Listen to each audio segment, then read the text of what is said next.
Oke, fitur yang ketiga dari jiwa kita adalah perasaan. Apakah teman-teman pernah baper ketika tahu temannya bikin grup dan teman-teman tidak dimasukkan ke dalam grup tersebut? Itu namanya baper. Apakah teman-teman pernah tersinggung ketika ada orang yang ngomongin kita di belakang atau menjelek-jelekan kita? Itu juga namanya perasaan. Apakah teman-teman pernah jatuh cinta dengan orang yang teman-teman sukai sehingga perasaan teman-teman jadi kayak berbunga-bunga, indah, hari-harinya penuh dengan semangat dan hal-hal kreatif muncul sehingga hidup itu indah banget setiap harinya. Itu juga perasaan. Apakah teman-teman pernah membenci orang yang menyakiti atau berbuat negatif kepada kita? Itu juga perasaan. Jadi, di dalam jiwa kita ini ada satu kesadaran, satu kenyataan yang disebut dengan perasaan. Di video sebelumnya saya sudah sharing ke teman-teman untuk mengenali lebih dalam jiwa kita sendiri, ya, di mana jiwa kita memiliki 5 fitur unggulan. Yang pertama adalah imajinasi yang digunakan untuk mengcapture masa depan dan meng-create masa depan, membayangkan hal-hal yang indah. Kedua, ada memori yang berfungsi untuk merekam semua pengalaman kita di masa lalu sampai sekarang, dan itu isinya ada keindahan, ada ketidakindahan, tergantung cara kita menjalani kehidupan ini. Dan yang ketiga adalah bahwa di dalam jiwa kita, kita punya yang namanya perasaan. Perasaan. Nah, itu kalau ada lagunya, lagu apa ya? Nggak tahu dah. Oke, perasaan. Kita seringkali mengabaikan perasaan atau justru malah fokus banget kepada apa yang namanya perasaan. Kalau orang yang terlalu fokus sama perasaannya, ada kalau dalam psikologi mungkin dikategorikan sebagai orang-orang yang mungkin introvert atau extrovert, apalah namanya, banyak istilahnya. Tapi yang penting untuk kita renungkan, di sanalah, di dalam perasaanlah seringkali kita mendefinisikan tentang penderitaan dan juga kebahagiaan. Oke, biasanya begitu. Kita pengen sesuatu, dapatkan sesuatu, ujung-ujungnya ada apa? Untuk mendapatkan dan mengalami perasaan itu kan. Kita ingin naik gaji misalnya kan ketika kita kerja di perusahaan. Apa produk terakhir dari apa yang kita inginkan adalah perasaan, perasaan bahagia. Kita mau sholat tepat waktu dengan khusyuk, apa yang ingin kita dapatkan? Mengalami perasaan tenang, mengalami perasaan bahagia, perasaan damai, dan menghindari perasaan yang menyakitkan atau perasaan yang tidak nyaman gitu. Jadi semua hal yang kita lakukan itu akan berujung pada pengalaman-pengalaman, pada perasaan-perasaan itu. Tapi kalau kita terjebak kepada perasaannya, lagi-lagi kita nanti akan akan menderita kalau kita terjebak kepada perasaannya. Saya pernah dengar dari salah satu mentor saya juga bahwa yang baik dan yang buruk, perasaan baik, perasaan buruk, semuanya harus dilepaskan. Jangan ada yang di-keep atau dikoleksi. Kenapa? Karena perasaan itu juga ada expirednya. Contoh misalnya gini, saya ingat waktu saya kuliah, saya pernah mendapatkan nilai yang bagus. Misalnya dapat nilai A atau B plus atau A plus. Itu kan rasanya wah gitu, seneng. Berarti kan aku berhasil dan perjuanganku gak sia-sia. Tapi pertanyaannya, seberapa lama kebahagiaan dari mendapatkan nilai itu bertahan? Kan paling juga 5 menit, 10 menit, 15 menit. Setelah itu jadi biasa lagi. Ya kan? Jadi, apalagi misalnya, saya juga pernah misalnya dapat apa ya, mungkin teman-teman punya pengalaman yang personal. Misalnya berhasil mengalahkan sebuah pertandingan, kan bahagia, wah gitu. Tapi ingat, itu ada expire-nya, berapa lama bisa bertahan perasaan itu kan, perasaan bahagia itu. Dan kita cenderung lebih bisa menahan perasaan yang negatif, yang menyakitkan lebih lama dibanding menahan perasaan yang bahagia. Padahal dua-duanya harus dilepaskan. Contoh misalnya ada orang yang dia sakit hati dengan seseorang, itu bisa bertahun-tahun, bisa berbulan-bulan, bisa berhari-hari. Karena dia menahan perasaan itu. Padahal harusnya jadi biasa. Sama ketika dapat kebahagiaan tadi. Kalau bisa memperlakukan seperti itu, hidup ini jadi enak, jadi seimbang gitu. Karena sejatinya manusia akan kembali ke ruh. Kan dibahas kita udah di awal kita sudah bahas. Ada tubuh ini sebagai manusia, ada ruh, ruh itu yang bernafas, yang dia selalu happy harusnya, bukan harusnya, emang dia tidak punya memori atau imajinasi atau perasaan, dia statusnya adalah kesadaran gitu, tenang, damai. Ada jiwa ini yang fluktuatif, yang naik turun, naik turun, naik turun. Hari ini bahagia, besoknya menderita, besoknya menderita, besoknya jadi bahagia, selalu naik turun. Jangankan hari deh, jam aja bisa beda-beda. Bangun pagi, bangun dengan seger. Ya Allah, ini indah banget pagi. Kalau tiba-tiba ingat utang gimana? Kalau tiba-tiba ingat mantan gimana? Kalau tiba-tiba ingat pekerjaan gimana? Ya, gitu lagi. So, yang fluktuatif naik turun adalah perasaan. Perasaan dipengaruhi oleh pikiran. Jadi, pikiran adalah penyumbang terbesar bagaimana perasaan kita naik turun atau bergejolak. Kita lihat di sini ya. Perasaan atau emosi letaknya ada di dalam jiwa kita, bukan di kepala atau di area lainnya di dalam tubuh ini.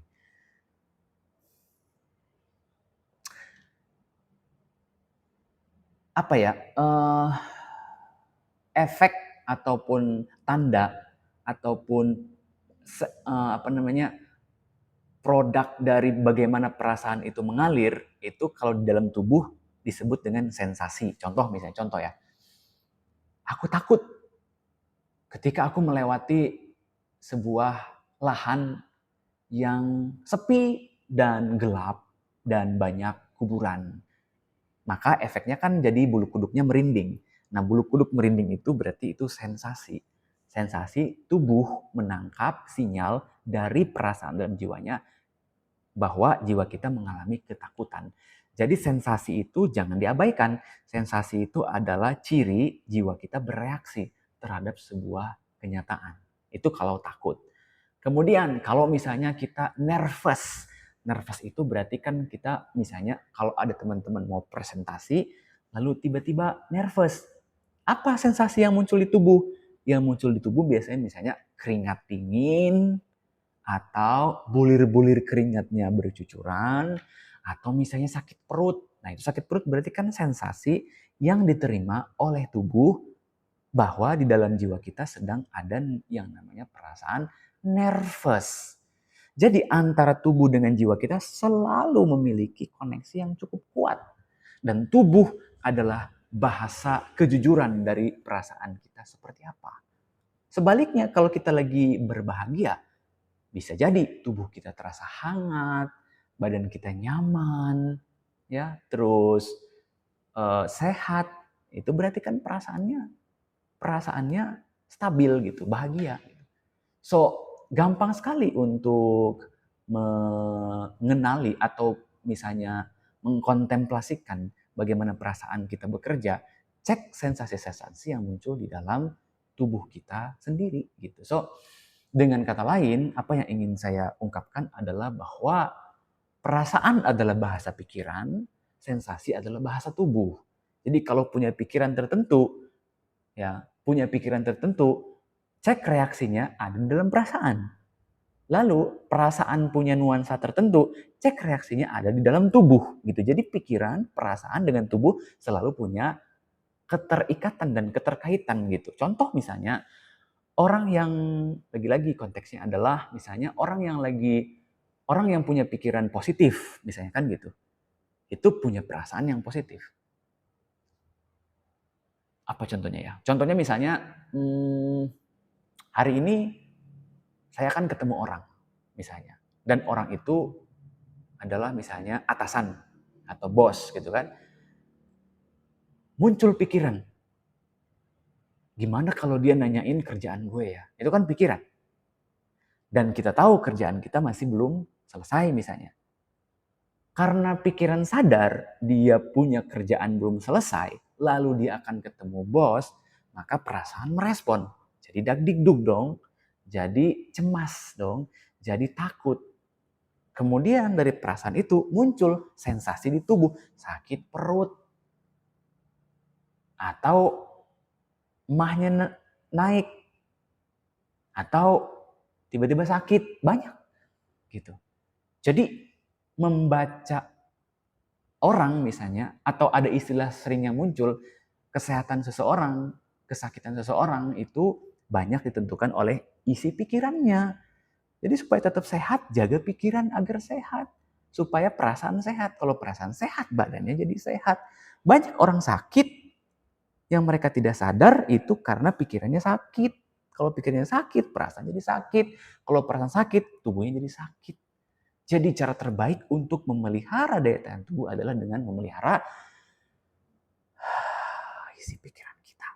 Isi pikiran kita, jaga perasaan kita. Dan tubuh kita akan merespon. Yang kedua, tapi perasaan lebih kuat daripada pikiran. Nah, kalau kita terbiasa untuk memperhatikan dan merenungi, menghayati misalnya, nggak tahu nih, kenapa ada peristiwa ini terjadi sama aku gitu misalnya. Cek perasaannya. Perasaan itu sangat kuat. Makanya ada orang bilang misalnya hati nurani, atau ada orang bilang misalnya feeling gitu. Ada yang mengkategorikan kalau perempuan lebih kuat dari sisi feeling, sementara laki-laki lebih kuat dari sisi logika. Ada yang main pikiran, ada yang main perasaan gitu kan. Tapi ini sesuatu yang perlu untuk dieksperimen gitu. Benarkah perasaan lebih kuat daripada pikiran? Jawabannya adalah saya pernah menemukannya ini di dalam teori neuroscience, di mana perasaan itu memang punya energi. Perasaan itu punya energi, pikiran tidak punya energi. Kenapa begitu?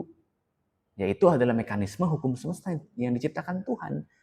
Orang yang punya perasaan lembut, orang yang punya perasaan baik, orang yang punya perasaan positif, itu energinya cenderung lebih kuat.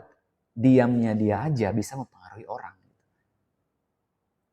Tapi kalau perasaan lebih rendah, misalnya kan gitu, itu juga bisa mempengaruhi orang. Pernah nggak dalam sebuah perkumpulan kita lagi happy gitu kan, lagi wah ketawa-tawa apa segala macamnya, tiba-tiba ada satu orang yang kita anggap nyebelin masuk, tiba-tiba jadi hening kan, tiba-tiba jadi diam semua. Berarti dia membawa perasaannya. Dan kita punya pengetahuan dan punya pengalaman di dalam hal itu. Tapi ada orang yang datang itu dirindukan gitu. Nah ini kan berbicara tentang energi batin yang ada dalam diri kita, makin halus gitu. Dan kenapa? Karena akan sangat terkoneksi dengan yang namanya aura. Aura itu adalah sinar batin yang kita punya yang dipantulkan oleh perasaan-perasaan kita. Orang yang sering banyak bersyukur itu positif perasaannya kan, dibanding orang yang punya banyak mengeluh, mukanya juga ngelipat gitu. Jadi kalau orang yang banyak bersyukur semeringah gitu. Nah ini juga nanti akan ada hubungan dengan rezeki yang akan kita tarik juga ke dalam diri kita. Ingat tentang barang siapa bersyukur akan ditambah rezekinya, akan ditambah nikmatnya. Barang siapa yang tidak bersyukur akan azab Tuhan sangat pedih. Konsepnya seperti ini. Guru saya pernah bilang, satu pikiran yang dibalut dengan perasaan itu bisa menciptakan perang. Artinya punya kekuatan gitu. Tapi kalau pikiran doang, gak ada perasaannya, blong. Gak ada papanya gitu. Teman-teman mencintai seseorang, ngomong doang dalam pikiran, tapi gak ada perasaannya, gak ada kekuatannya. Sama juga dengan kebencian. Aku gak suka sama orang itu, tapi cuma pikiran doang, gak ada perasaannya, dia gak bekerja. Tapi kalau ada perasaannya, itu kuat gitu. Ya, jadi semua hal yang terkait dengan perasaan itu punya energi yang tinggi, punya gelombang yang tinggi gitu ya. Ketiga adalah cinta dan benci adalah bagian dari perasaan. So, falling in love it's about feeling. Makanya feeling in love Nggak ada hubungannya ya falling sama feeling. Tapi paling tidak falling in love adalah perasaan kita berekspresi. Gitu. Benci juga begitu, itu perasaan. Jadi yang falling in love atau punya kebencian itu bukan roh, tapi jiwa kita. Gitu. Dan karena perasaan, kita bisa memanagenya dengan baik. Gitu. Pikiran bisa menipu pemiliknya, tapi perasaan selalu berkata jujur. Gitu. Nah ini juga sangat penting nih untuk dikenali. Bahwa pikiran seringkali membuat logika dan membuat manipulasi, tapi kalau mau tentang sebuah kejujuran, tanyalah perasaannya. Bagaimana perasaan kamu? Bukan bagaimana pendapat kamu. Gitu. Jadi di sini sederhana saja bahwa di dalam jiwa kita yang namanya perasaan itu jangan diabaikan karena dia bisa membentuk sebuah kenyataan yang mungkin untuk terjadi. Bangun pagi dengan perasaan happy jauh lebih baik dibanding dengan perasaan yang tidak happy. Memang begitu. Ya. Perasaan-perasaan keberlimpahan juga itu energi yang sangat baik untuk kita latih. Perasaan itu bisa dilatih. Saya pernah di satu masa itu ruwet gitu. Dan ruwetnya berasal dari analisa pikiran. Kok dia gini ya? Gitu. Kok responnya begini? Kok ini jadi begini? Berat kan jadinya? Pikiran. Masuk ke perasaan. Ya.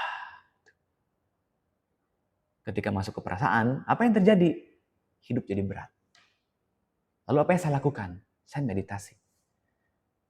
Masuk ke kamar, masang audio meditasi, lalu saya mengalihkan pikiran yang tadi berkecamuk ke titik tengah di center di sini, tidak memikirkan apapun, tapi kembali kepada titik tengah, kekosongan.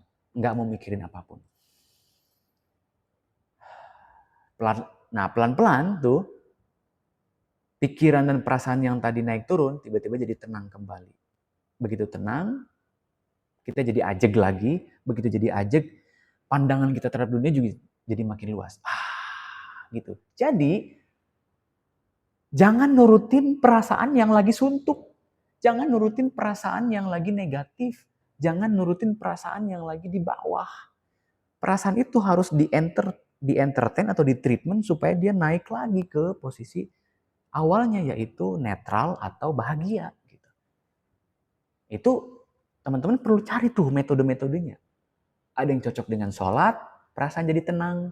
Ada yang cocok dengan meditasi, ada yang cocok dengan jalan-jalan, ada yang cocok dengan ditransfer mungkin.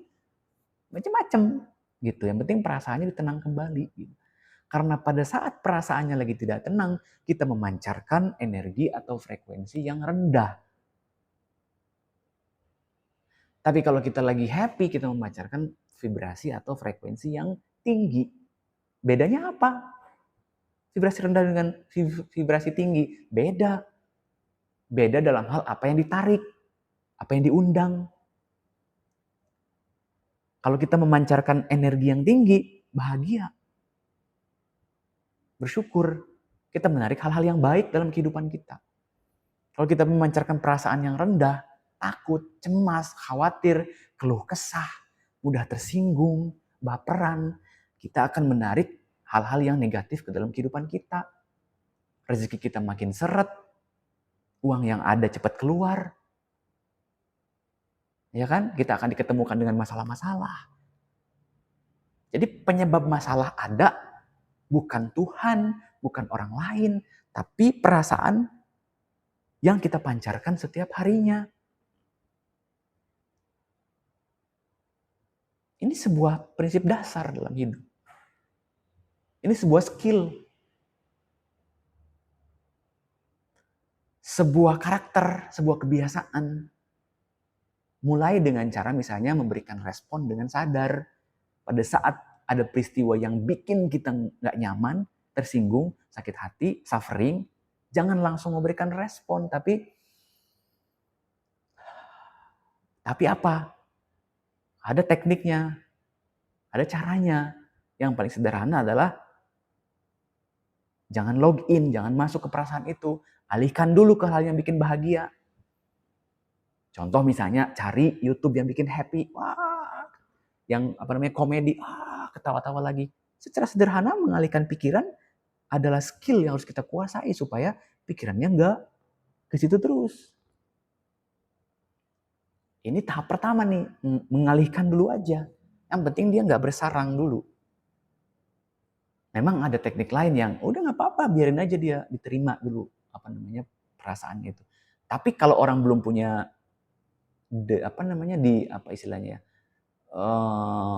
kemampuan membedakannya itu akan ke bawah dengan perasaannya. Makanya paling sederhana adalah alihkan, setelah dialihkan berhasil, baru lihat lagi masalahnya. Begitu dilihat lagi, paling tidak udah di titik di mana dia tidak ada dalam frekuensi yang sama dengan masalah itu. Gitu. Karena itu, kalau mau mengubah hari, agar hari kita jadi baik, maka dengan mengubah perasaannya. Dengan mengubah ruang batin kita. Karena kondisi lingkungan kita sehari-hari adalah cerminan dari kondisi batin kita. Seseorang akan ketemu dengan orang yang selaras dengan energi batinnya. Kenapa aku ketemu dia lagi? Kenapa aku ketemu orang ini lagi? Aku tahu orang ini pelit, atau orang ini licik gitu kan. Cek coba di dalam batin kita. Apakah kita punya nuansa pelit atau licik? Apakah kita punya perasaan yang menarik dia untuk didatangkan kepada saya kan gitu. Ada orang-orang yang dia selalu dianggap beruntung gitu misalnya. Wah, laki banget gitu. Laki itu bukan laki-laki ya. Laki itu misalnya luck. Beruntung banget sih lu ketemunya orang ini lagi, orang sukses, orang tercerahkan, orang baik. Mungkin dia mengubah perasaannya jadi lebih baik terlebih dahulu. Karena lagi-lagi imajinasi, memori, perasaan mendahului terlebih dahulu di batin kita sebelum kenyataannya terjadi. Itulah hukum semesta, hukum alam.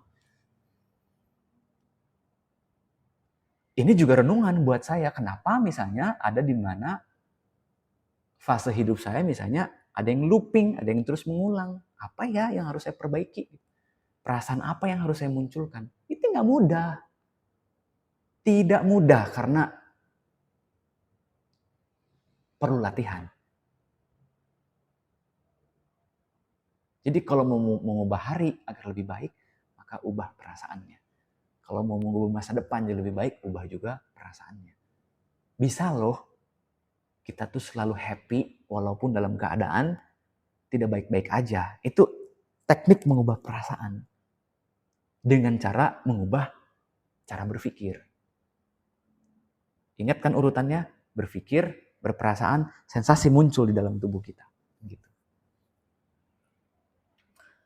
Karena itu, cek perasaan apa yang sering kita pancarkan setiap harinya. Bangun pagi, apakah kita didominasi oleh rasa cemas atau khawatir atau didominasi dengan bersyukur. Makanya latihan nih setiap pagi bisa dengan cara bersyukur, mensyukuri hal-hal yang ada dalam hidup kita. Terima kasih, terima kasih, terima kasih. Memang awalnya agak berat. Seperti tidak masuk akal. Dan tidak ada rasanya kadang-kadang di awal-awal mengucapkan terima kasih pada hidup, terima kasih pada nafas, terima kasih pada tubuh, terima kasih pada anak, pasangan, orang tua dan segala macamnya. Kayak nggak ada rasanya. Kenapa? Karena perasaannya belum dilatih. Berapa banyak orang yang gagal membuat sebuah manifestasi misalnya dengan cara afirmasi karena dia cuma di pikiran doang, tidak masuk ke dalam perasaan. Kalau dimasukkan ke dalam perasaan, energinya lebih besar gitu. Jadi perasaan sebenarnya, pikiran sebenarnya itu netral. Perasaanlah yang membuat dia menjadi berpihak. Apakah berpihak pada sesuatu yang baik atau berpihak pada sesuatu yang buruk, positif atau negatif. Ya, jadi observasinya kalau boleh saya sharing adalah pagi hari deh. Pagi hari dan sebelum tidur, cek perasaan-perasaan itu. Apa yang dominan gitu.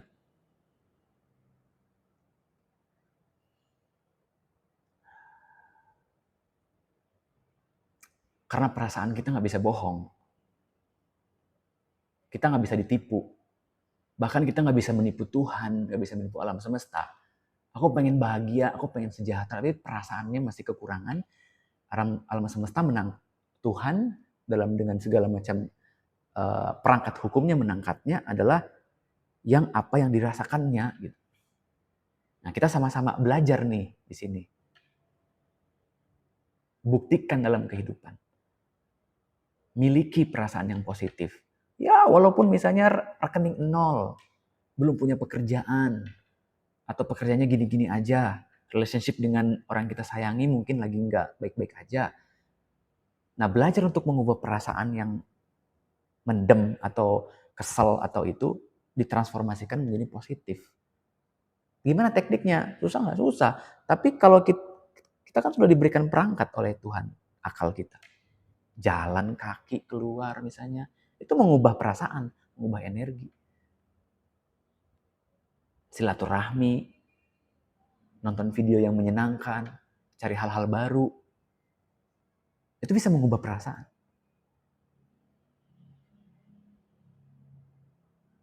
Ya. Karena perasaan adalah energi penciptaan. Gitu. Jadi makin banyak bersyukur, makin banyak hal-hal baik yang tercipta.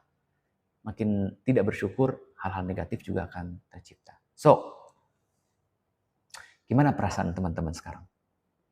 Bete, bosan, happy, bahagia, bersyukur, atau apa? Ingat, dalam kitab suci dikatakan, nikmat mana lagi yang kau dustakan? Bahwa hidup ini adalah indah. Hidup ini adalah perayaan tentang hal-hal yang bisa kita syukurin. Dengan cara mengalihkan fokus dari apa yang nggak ada kepada apa yang ada. Yang ada aja. Yang ada disyukurin. Masih bisa hidup, masih bisa bernafas, masih bisa makan, alhamdulillah. Walaupun masih belum ada, buat makan besok misalnya ada orang yang seperti itu. Tapi alhamdulillah hari ini bisa makan. Nggak sakit. Masih ada yang sayang sama kita. Gitu. Ya. Orang muslim, orang mukmin, orang beriman adalah percaya bahwa hidup ini akan selalu baik-baik saja dan akan membawa kepada kebaikan-kebaikan yang berketerusan. Orang muslim percaya bahwa Tuhan menginginkan hal-hal yang baik buat umatnya.